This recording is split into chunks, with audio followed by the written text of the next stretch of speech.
Tawagin niyo na lamang ako sa pangalang Rafael. O Rafi na lang gawa ng yun ang palayo ko. Ang kwentong ibabahagi ko sa inyo ay nangyari sa lugar ng Quezon Province. Nung bata pa ako ay naninirahan kami ng aking pamilya sa lugar ng Manila. Masaya naman kaming naninirahan noon kahit na napakapayak lamang ng aming pamumuhay. Pero minsan talaga sa buhay natin, hindi maiwasang subukin tayo ng panahon. Gaya na lamang ng may mga pagkakataong kinakapos kami sa pang-araw-araw na pangangailangan. May kabuhayang maliit na pwesto sa palengke ang mga magulang ko na siyang pinagkukuhanan nila ng pang-araw-araw naming pagkain. Minsan kapag matumal ang benta, talagang hindi maiwasang kapusin kami sa pagkain, lalo na't 4 kaming magkakapatid at kapwa nag-aaral pa. Hanggang sa dumating nga ang panahong palagi na kaming kinakapos at saktong pangtawid gutom na lamang namin ang kinikitang pera ng mga magulang ko. Minsan pa hindi na talaga yun sumasapat sa amin kung kaya naman. Parati na silang nag-aaway ng aking ina. Nataon pang ng mga panahon na yon ay nagkaroon ng sakit si mama at walang nakakapagtukoy kung ano ang naging sakit niya. Maging ang mga doktor ay hindi masabi-sabi kung ano talaga ito. Lahat kasi ng mga pagsusuri ay ginawa sa aking ina ng mga paggamutang nalapitan namin. Pero wala sila makitang sanhi ng pagkakasakit nun. Nagsimula na nga ang karanasan kong ito nung magdesisyon ang aking ama na manirahan na lamang kami sa probinsya nila. Naisip kasi ni Papa na mas mainam pang sa probinsya na lamang kami manirahan. Nang sa ganon kahit papano, may makakatulong sa amin at may matatakbuhan kami sa oras ng problema. Isang beses ay narinig kong tinanong ng aking ina ang aking ama nang minsang mag-usap sila sa labas ng bahay habang nagkakape kung talaga bang uuwi kami sa probinsya ng mga magulang ni tatay. Napabuntong hininga naman ang aking ama at nagwikang, kailangan. Dahil sa nakikita naman umano ng aking inang naghihikaos na kami sa buhay. Yung kinikitang pera ng aking ama ay kulang na kulang pa sa pang-araw-araw namin. Idagdag pang nangungupahan pa kami ng bahay. Mag-isa na lamang siyang kumakayod dahil may sakit na dinaramdam ang aking ina't. Konti na lang, mauubos na rin ang naitabi naming perang budget para sa gamutang ginagawa niya.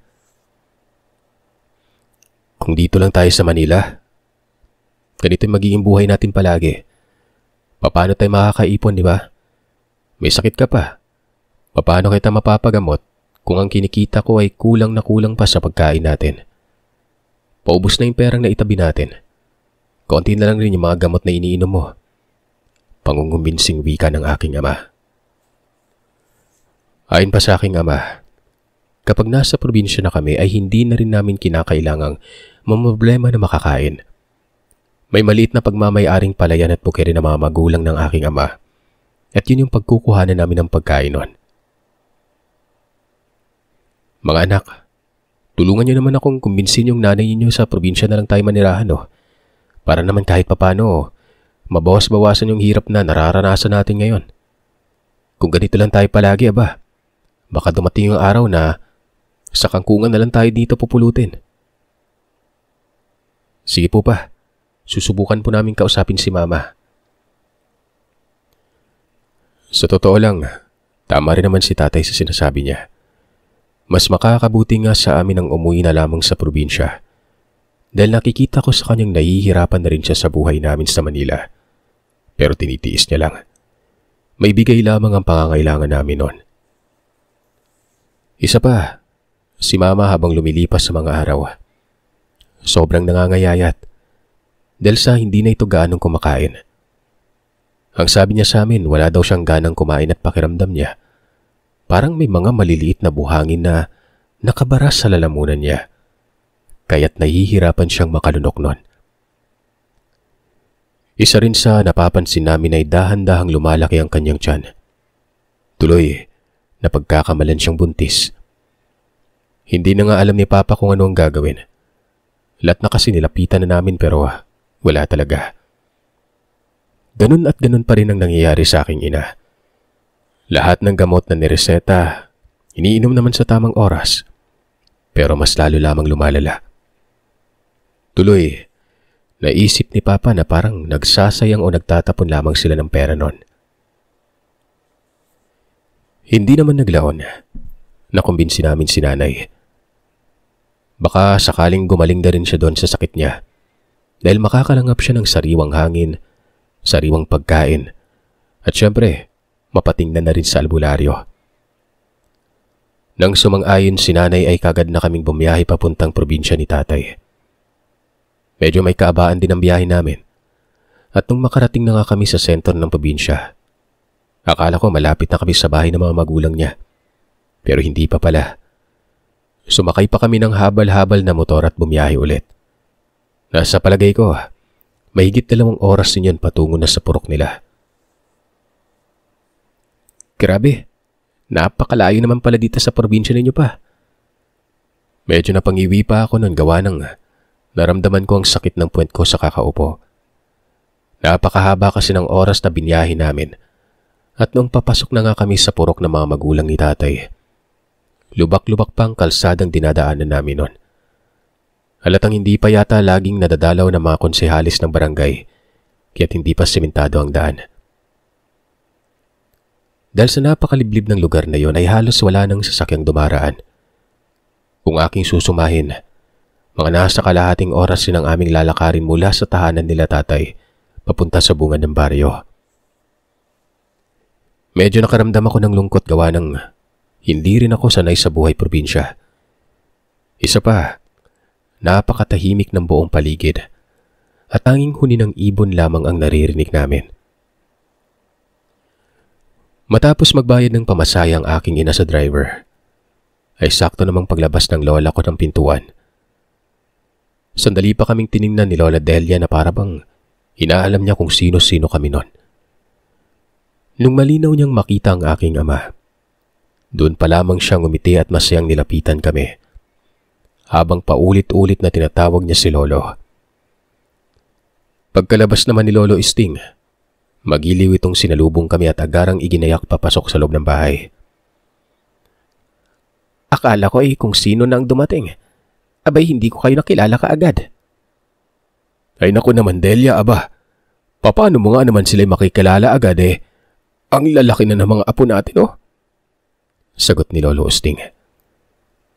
Pambihira naman tong si Usting kahit kailan talaga. Tipikal na bahay lamang po ng taong naninirahan sa probinsya ang bahay ng mga magulang ni Papa. Nakataas sa lupa ang sahig, kawayan ng halige, at tabla naman ang sahig nun. May silong sa ilalim ng bahay at yun ang nagsisilbing tambakan ng mga kagamitang pambukid. Ang bubungan naman ay gawa sa pawid.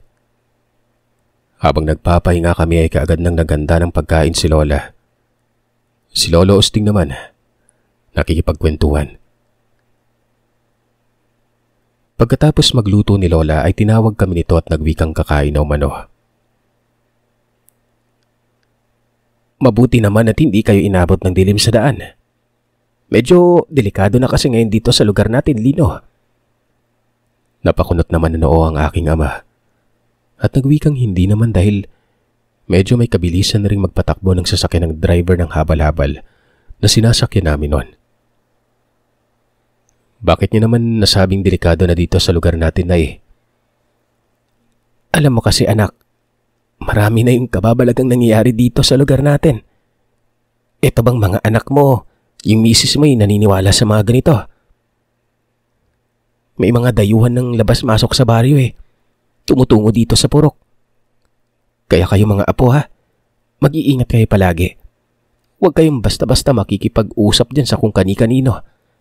Baka mamaya mapano pa kayo. Sinabi naman ng aking ina na wag nang mag-alala si Lola. Gawa nang hindi naman kami mahilig maglalabas noon. Tsaka hindi rin kami sanay na makipag-usap lalo na kung hindi namin kakilala. Oo, Nay.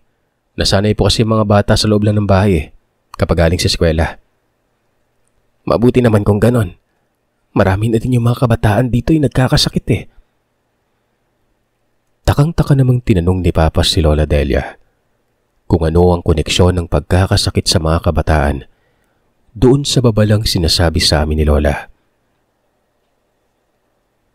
Saglit na nagkatinginan sina Lola at Lolo. At ang lolo ko nang sumagot kay Papa. Ayon kay Lolo Usting, usap-usapan ng lahat na hindi umano pangkaraniwan ang dahilan kung bakit nagkakasakit ang mga kabataan sa lugar. May mga matataas na lagnat, sumusuka. May mga manggagamot namang tumitingin sa mga batang nagkasakit. Napagaling naman ito, pero hindi malaman-laman na manggagamot na yun kung anong klaseng mga nilalang ang gumagawa nun. Anito pa, magaling umanong magtago ng presensya ang nilalang. Dahil kahit na ano pa man ang gawin ng manggagamot, hindi nito nalalaman kung sino at kung saan nagtatago. Pero tay, paano nasabi ng manggagamot na parang ganun na yung dumali sa mga paslit at hindi simpleng sakit lang? Dahil sa marka. May nakitang marka yung manggagamot doon sa mga paslit na ginamot niya. Maiging pag-iingat talaga ang gawin natin lalo dito sa mga apo ko. Mabango sa kanila ang mga bagong salta, lalong-lalo na yung merong sakit. Maraming bagay pang sinabi ni Lolo Usting habang kumakain kami sa pagkainan. Habang nagsasalita siya ay doon ko rin napansing medyo matikas pang pangangatawan nito. At sa tingin ko naman hindi siya gaanong katandaan. Sa katunayan, hindi niya mapaghalata ang 80 anyos na mahigit ito. Inisip ko na lamang na kaya siguro gano'n ang pangangatawan ng lolo ko. Dahil sa puro masustansya ang kanilang kinakain kahit na matanda na sila. Kaya naman kayang-kaya pa nitong umakyat sa bundok at manggapas sa palayan. Makalipas sa mga araw at linggo, naging maayos naman ang paninirahan namin. Napapansin ko ring medyo humupa ng sakit ng aking ina nung matingnan na siya ng manggagamot na kakilala ni Lolo Usting. Ang sabi pa nga ng manggagamot, may naiinggit raw kay mama kaya ginawan siya ng hindi maganda. Tinanong pa si mama kung may nakaalitan ba siya o may kagalit. Umiling-iling naman ang aking ina at sinabing wala. Siya ang tipo ng babaeng hindi mahilig makipagdiskusyon o makipag-away. Lahat ay pakikisamahan nito hanggat kaya niya. May mga tao talagang umaabot na sa puntong hindi makakapag-isip ng tama kaya't gumagawa ng masama. Dahil lang sa inggit yan Kahit ilang beses ka pang magpabalik-balik sa doktor, hindi talaga malalaman ng yun kung ano talaga yung totoo mong sakit. Kinukulam ka. Hayaan mo. Ako nang bahala dun sa taong gumawa sa'yo nito. Nakiusap ang aking ina sa manggagamot na kung pwede.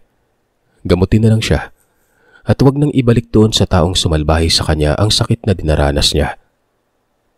Ipagpasa Diyos na lamang umano ang lahat. Sinunod naman ng manggagamot ang sinabi ni nanay. Pasalamat lang talagang taong yun dahil mabait ka.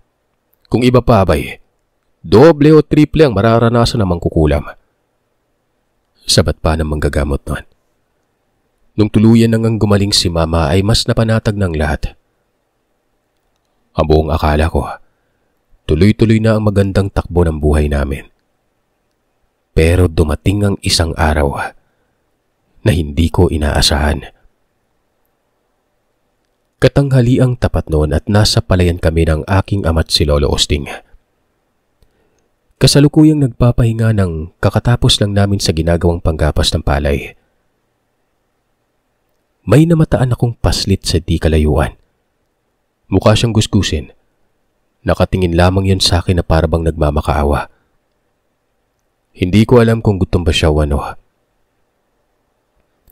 Nagtaka at napakunot noo pa ako habang nakatingin sa paslit na ito. Dahil sa nahihinuha kong parang may dinaramdam itong sakit. At nakita ko ring basang-basa ang kasuotan niya. Tuloy, nabagang damdamit ko. Gusto ko siyang lapitan at tanungin kung ano ang nangyari. Marahan akong naglakad papalapit sa paslit, bitbit ang isang supot ng tinapay. Bata, anong ginagawa mo dito? Sino kasama mo? Bakit basang-basa yung suot mo? Hindi sumagot ang paslit sa tanong ko. Nanatili lamang siyang nakatitig sa akin gamit ang nakakaawa niyang mga mata. Gutom ka ba? O ito, kunin mo. Inabot ko sa kanya ang bitbit kong tinapay. Tinanggap naman ang paslit at tipid na ngumiti nun. Pasensya ka na. Yan lang yung natirang pagkain namin. Kakatapos lang kasi naming mananghalian eh. Sa mahinang boses nun, nagpasalamat ang batang babae at nag-aalangang ngumiti sa akin nun. Ako nga pala si Rafi. Kuya Rafi na lang ang itawag mo sa akin. Pagpapakilala ko't akmang hahawakan ko na sana ang buhok ng paslit. Bigla na lang akong tinawag ni Lolo Osting at pasinghal itong nagsalitang, "Huwag umano akong magtatangkang humawak sa bata." Nagulat naman ako sa ginawang pagsinghal ni Lolo noon kaya't bahagya akong napaatras. Marahil ay nagulat at natakot din ang bata sa ginawa ni Lolo. Dahil nung ibalik ko ang tingin sa bata, mabilis na yung tumakbo palayo. "Hinawakan ka ba ng batang yun, apo?" Tanong ni Lolo. "Ayos lang naman ako, Lo. Bawal po bang hawakan yung batang yun? May sakit po ba siyang nakakahawa?" "Sa susunod, iho, huwag kang basta-basta lalapit kung hindi mo naman siya kilala, ha? Hindi mo alam kung anong klaseng tao ang mga yon. Makamandag ang mga yan, pagsapit ng dilim." Sa mga puntong yun ay hindi ko pa alam kung anong ibig sabihin ni Lolo. Nagtataka nga ako kung bakit parang galit na galit siya at ano ba yung pinagsasasabi niyang makamandag sa dilim. Nako, mga matatanda nga naman. Kung ano-ano na lang yung pinagsasasabi, pamahiin ko no. Sambit ko pa sa isipan ko. Hindi ko po talaga kayo maintindihan, Lo. May sakit po ba yung batang yon? Nakakahawa? Dapat ko po bang iwasan at huwag hawakan? Tanong ko muli. Dahil hindi niya naman sinagot ang tanong ko. Hindi na sumagot si Lolo. Sinabihan niya akong wag nang marami pang tanong. Hindi ko rin naman umano maiintindihan kahit na ipapaliwanag niya naman. Mabuti pa halika na at mag-umpisa na ulit tayo magtrabaho. Naguguluhan man na ipinagsawalang bahala ko na lamang ang sinasabi ng lolo ko. Wala naman kasi akong alam kung ano nga ba talaga ang mga kababalagan. Maliban lamang doon sa mga kabataang nagkasakit at ang sabi, aswang umano ang may pakana. Pero kasi, ilang araw na rin ako sa lugar wala naman akong nararamdamang kababalagan. Natatawa namang sinabihan ng aking ama si Lolo Osting na malaki na umano ako at alam ko ng lahat ng mga ginagawa ko. Isa pa, paslit lang naman yung nilapitan at kinausap ko at mukhang hindi naman masamang bata yon. Ano ka ba naman anak? Mas mabuti na yung nag-iingat tayo. Hindi natin alam kung ano ang maaaring mangyari. Gaya nga ng sinasabi ko kanina, delikado ang magtiwala ka agad lalo na't hindi mo kakilala yung mga tao dito. Napapailing na lamang ako sa isipin kahit kailan. Napakamatalinhaga talaga ni Lolo. Ganun yata talaga mga matatanda sa probinsya. Pinagpatuloy namin yung ginagawa. Hinayaan ko na lang na mag-usap tungkol sa kababalagan ng dalawang matanda. Kung bakit ba naman kasi na ako pa yung sinama nila sa palayan at hindi sila kuya.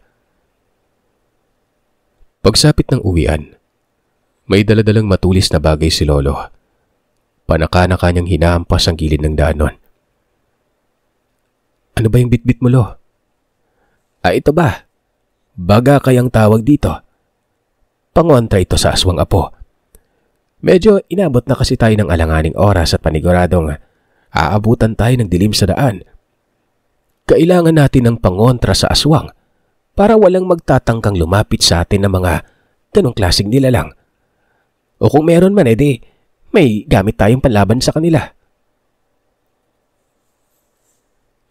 Ilang minuto ang nakalipas habang naglalakad kami sa liblib na daanan. Medyo nakakaramdam ako ng kakaiba. Yung tipong parang may nakasunod. Pero sa tuwing nililingon ko ang pinanggalingan namin, wala naman akong nakikita. Maski hayop na sumusunod, wala. Bilisan mo na maglakad, Rafi, at baka mas lalo pa tayong abutan ng dilim sa daan. Talaga tong batang to. Ang bagal ko maglakad. Abay, may kalayuan pa yung bahay mula dito ah. Magmadali ka na.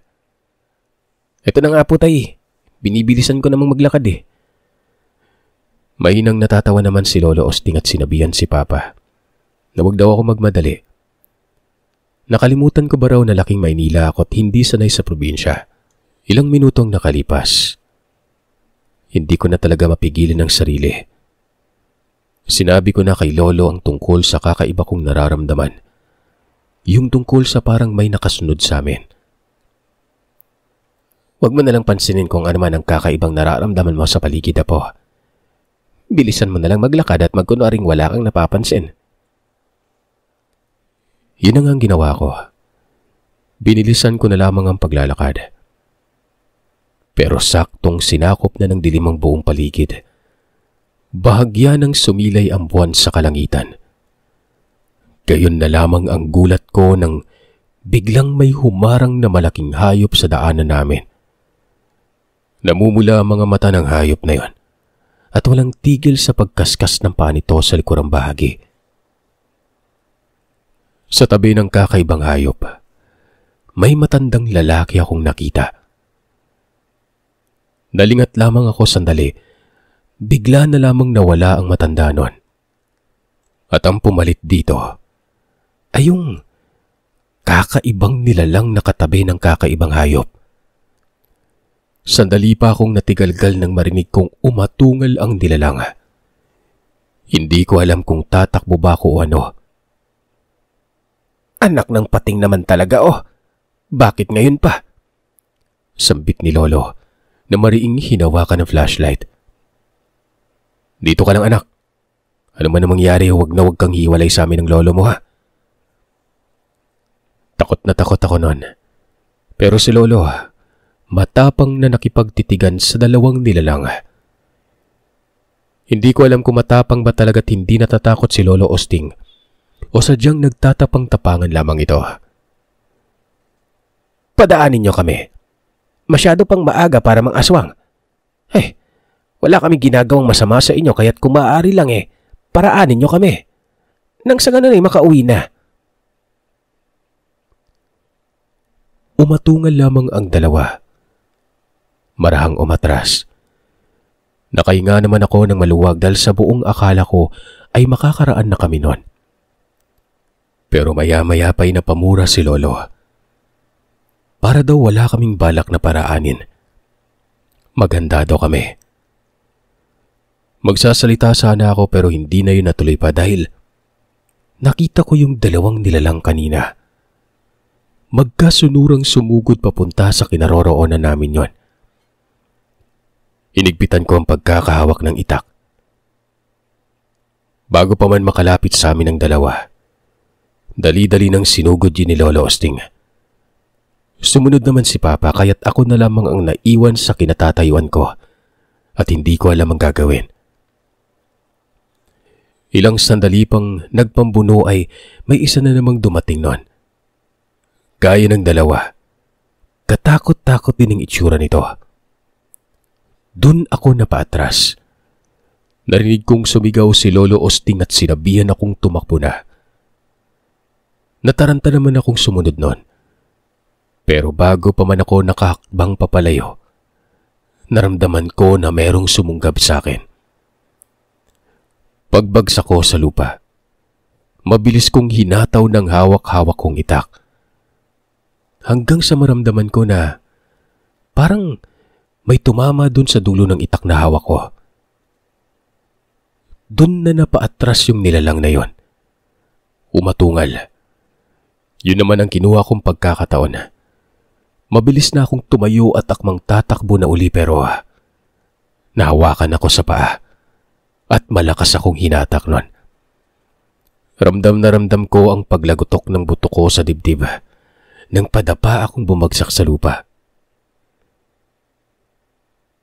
Nabitawan ko ang itak nun.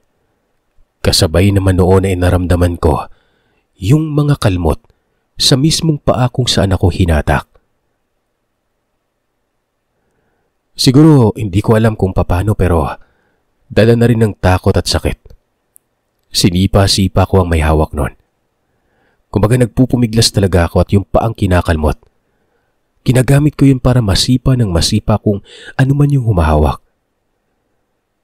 Laking pasasalamat ko na rin dahil medyo madulas yung kamay niya. Nabitawan niya ako. Dali-dali akong tumayo at kumaripas ng takbo. Hihingi ako ng tulong sa unang bahay na makikita ko dahil kung tutulong ako kay na lolo at sa aking ama, alam kong wala akong magagawa nun. Para mahirapang humabol sa akin ang kung anumang nilalang na yon. Naisipan kong sumuot sa masukal na talahiban. Pagpasok ko ay mabilis na akong tumakbo. Pero nung medyo makalayo-layo na ako ng bahagya, natigilan ako nun. Meron akong naririnig na lagaskas na mga tuyong dahon malapit lamang sa kinaroroonan ko. At bago pa man ako tuluyang muling nakagalaw, may naramdaman akong malagkit na kamay na bigla na lamang humawak sa kamay ko at mabilis akong hinatak patakbo. Kamuntikan nang kumalas yung katawan ko sa kaluluwa ko ng mga sandaling yon. Nung tingnan ko kung sino ang humatak, yung paslit yun, Sir Seth. Yung binigyan ko ng tinapay nung katanghalian. Sumunod ka lang sa akin, Kuya Rafi. Huwag ka matakot. Ituturo ko sa iyo mas malapit na daan para makarating ka kagad sa kabahayan at makahingi ng tulong. Wala na akong lakas pa para magsalita nun. Pakiwari ko sa mga oras na ito. Kakapusin na ako ng hininga at hihimatayin oras na magsalita pa ako. Wala pang ang 7 minuto. Nakakita na ako ng kabahayan. Huminto ang bata at sinabi sa akin, magmadali na ako't humingi ng tulong nun. Sandali, paano ka? Halika na, dalawa tayong hihingi ng tulong. Hindi kita pwedeng iwan. Hindi pwede. Babalik na ako sa amin bago pa mahalata nila tatay na may tinulungan akong tao. Mabait ka po. At hindi nagdalawang isip na lapitan ako kanina. Kaya dapat tulungan talaga kita. Hindi na ako nakapagsalita dahil mabilis nang tumakbo pabalik sa kakahuyan ng batang babae. Puno man ng pagtataka, huminga na lamang ako ng malalim bago nagpatuloy sa pagtakbo.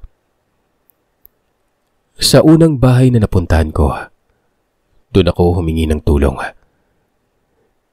Kilala naman nila si Lolo Osting kaya't walang pagdadalawang isip na agaran ng sumunod sa akin ang mga kalalakihan sa bahay noon. Doon kami dumaan sa dinaanan namin ng bata kanina. Pagdating nga namin sa pinangyarihan, duguan na ang aking ama.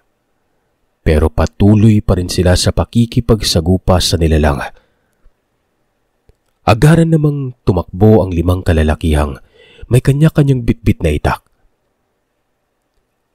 Nilapitan ko si Papa at Lolo para alalayang makatayo. Samantalang ang mga lalaki, hinabol ang mga nilalang. Agad na dinala kami sa albularyo ng mga kalalakihang tumulong sa amin para maggamot. Doon ko nakita na marami akong kalamot. Pero mas malala talaga ang sugat ni tatay. Si Lolo Osting naman ay hindi ganong nalalapitan ng mga ito dahil sa hawak-hawak niyang bagakay. Pagdating namin sa bahay ng manggagamot, inasikaso kami nito kaagad. Ang 2 sa lalaking tumulong sa amin ay sinundo ang aking ina at si Lola Delia para ipaalam sa kanila ang nangyari sa amin. Napakalaki ng interes ng mga aswang na dito sa anak katapo mo, Lolo Osting. Akalain mo ba namang tambangan kay Rian sa daanan pa uwi sa atin? Yun na nga sinasabi ko, Abel eh. Napakamakamandag talaga ng pesting mga yon pagsapit ng dilim. Alam kong hinintay lang noon na magdilim bago kami tambangan. Mabuti na lang talaga at nakahingi ng tulong itong apo ko dahil kung hindi, aba, sa mga oras na ito baka pinagpira-piraso na kami. Habang ginagamot ni Mang Abay ang aking ama, Sinabi ko sa kanila na may batang tumulong sa akin para matunton ng mabilis na daan papunta sa kabayan. Nagtanong si Lolo Osting kung sino yung batang yon. Imposible kasi umanong may maligaw na bata doon. Lahat ng mga kabataan sa purok, pagpatak pa lamang ng 5:00 ng hapon, nasa loob na ng bahay. Yung binigyan ko po ng tinapay kaninang tanghali, Lo. Natandaan niyo pa po ba? Siya yung tumulong.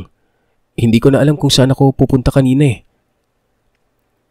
Saglit na nagkatinginan si Lolo Osting at si Mang Abel noon. Alam mo bang hindi natin kauri ang batang tumulong sa'yo? Hindi ko alam na may mabuting puso palang anak ng aswang na yon dahil itinuro niya sa yung daan. Nagpasalamat ka ba sa kanya? Yun nga po eh. Hindi po ako nakapagpasalamat. Umalis po kaagad, Mang Abel. Pagtapos niya akong ihatid malapit dun sa bahay na natanaw namin. Ganun ba? O siya, hayaan mo na. Malay mo balang araw, kung sakaling magpapakita pa ulit sa yung batang yon di saka mo na lang siya pasalamatan. Tanging pagtango na lamang ang naging tugon. May panghihinayang man dahil hindi ko man lang naitanong doon sa bata kung anong pangalan niya. Taimtim na lamang ako nagpasalamat sa isipan at hiniling na sana'y magkita ulit kami para personal ko siyang pasalamatan. Dumaan ang maraming taon. Hindi na nagpakita pa sa akin ang bata. Ni anino o kahit pagpaparamdam man lamang. Wala. Naisip kong marahil ay kapamilya niya ang nagtangka sa aming tatlo ni Papa at ni Lolo Osting. At baka nagpakalayo-layo na sila dahil natatakot na baka matunton ang pinamumugaran nila noon.